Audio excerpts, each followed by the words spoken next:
According to Rockford Fire, there was a rise in arson-related fires back in October. Now, they also say over 50% of arson arrests are juvenile offenders, a number they're trying to combat. Take a look. Obviously, October was a busy month for us, arresting both youth and adults.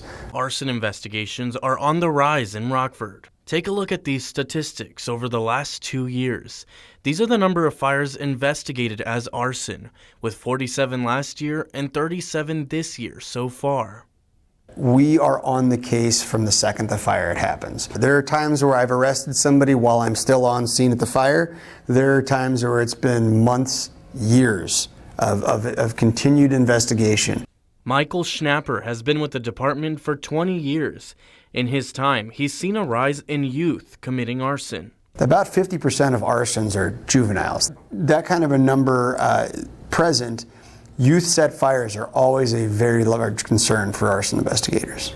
The main reason, curiosity and social media. Certain challenges on the internet and certain people videotaping themselves and putting it out there, setting fires in schools. And so we actually did end up with a decent amount of that.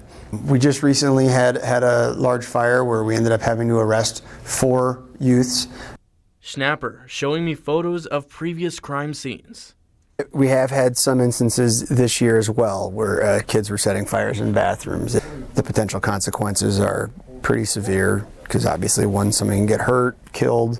There's this disruption of service while we're responding to this. We're not helping someone who could be close by needing medical attention or anything like that. RFD is ready to step in. Instead of putting them through the criminal justice system, may go the route of what we call a youth fire setter intervention. Roughly half of children or teens who commit arson go through their intervention program, but any parent can sign their child up for this.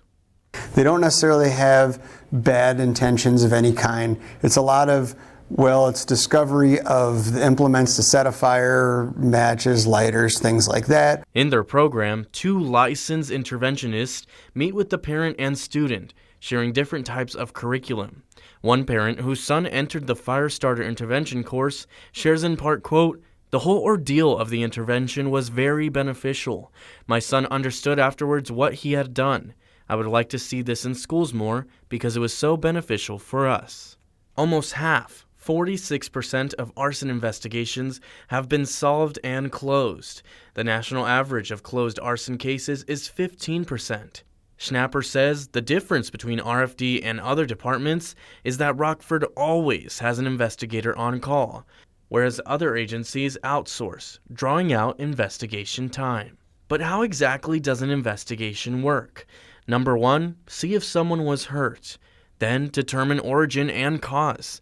Identify suspects. Then identify evidence, fingerprints, DNA, and ignitable liquids. Track cell phones, social media, and vehicles.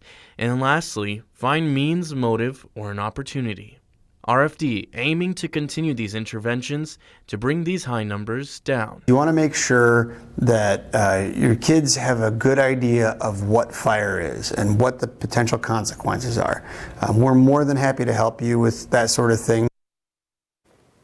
And Schnapper tells us they have a 100% success rate, meaning no teen that has entered their intervention program has become a reoffender.